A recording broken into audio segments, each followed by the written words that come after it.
could have done better, I guess. What?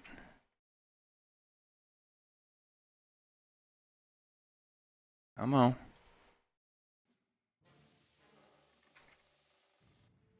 Okay. So just to give you a little bit of insight, this is a battle between OTTER and ESPRT. We are attacking Brandon, Manitoba. Here it is.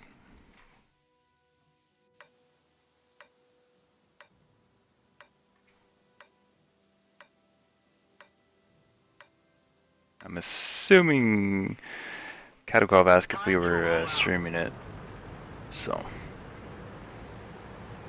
But I am streaming it now, just not live, so woo!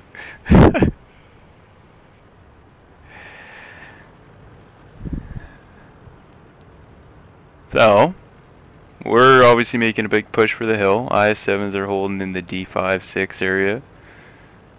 Presumably in case of cap, and we got a bat looking over the 1-2 just as a trigger.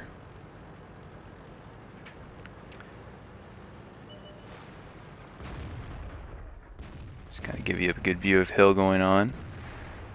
So our guys are just rolling up the hill, taking shots from those 50Bs. And on the other side, that's a very good spot for the 50Bs to go. I do it a lot in my, just random matches, but, we kind of funneled into that. So not only did we get pincered by the bats, but also by their 50Bs. We got a good hit in from that M53, 55, but they still have the advantage on the hill up there, and now we're just pulling in.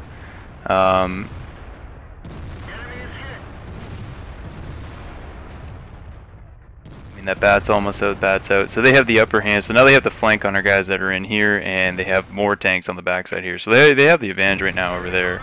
Our IS-7s are pushing around in the creek behind them. This is actually very similar to what OTTER did against G yesterday, if you saw that. They ran their 50Bs down this way while their forces on this side contained. Good hit in by the 53-55 on the 50B there. Bats on top of the hill. He's one shot now, so he's going to be fairly cautious poking out. And our IS-7s are moving around, so it's going to be an interesting engagement here. I'm assuming what's stopping them from pushing is their 50Bs are kind of on reload. Now that they see our IS-7s, they're probably either going to turn around on them or... Yeah, I mean, they got the overmatch on the IS-7s. I mean, it's, IS-7s like that on the backside are going to be tricky, but...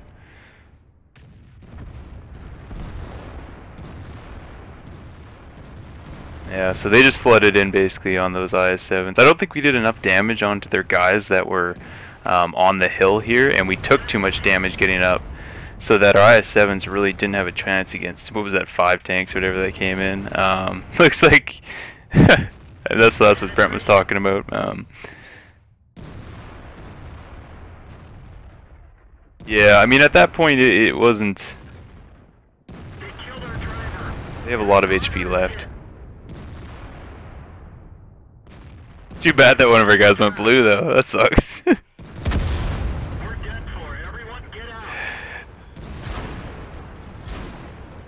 So, I mean, just looking back at that, this ledge right here is super powerful for any tank, really, but even fast ones like 50Bs. When they get in here early, I want to go back. Let me go back. No, go back. Oh, well, that's no good. I want to be on the hill.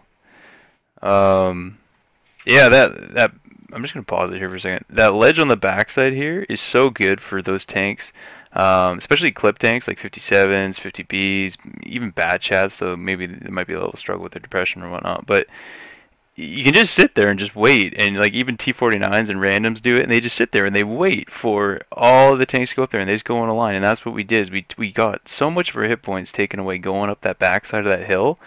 And, conversely, we didn't have any guys sitting here looking to do the same to their guys and punish them there. So, kudos to them for getting first on the hill. I don't know if this side I'd have to test it to see which side gets up there faster. But if their bats get up there faster than ours, we have to recognize that we can't just walk through that because we lost a lot of hit points and those guys got crushed real fast. And that was hard to come back from. I think when we ran the IS-7s around, it was a good play, but we didn't have enough damage on these guys yet in order to actually make that sufficient. So, I mean,